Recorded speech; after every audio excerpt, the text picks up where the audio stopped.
This video explains how to buy shares of USA Today County Inc. It trades on NASDAQ under the ticker TDAY and is a U.S. media and publishing company. This is educational content, not financial advice. To make a purchase, you need a broker. I will use eToro as an example to demonstrate the process. After registering, you will need to verify your account, typically with an identity document, and add funds to your account before buying. Use the platform search bar and type the ticker TDAY to find USA Today County Inc. Select the matching result to open the official stock page. On the stock page, you will see basic company information and a price chart.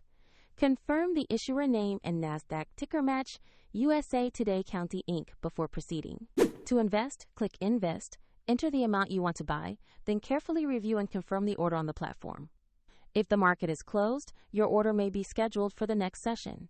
And if you lack sufficient funds, the platform will prompt you to add money before confirming. Your new position will appear in your portfolio shortly after execution. Check the video description for the eToro link if you want to follow this step-by-step example.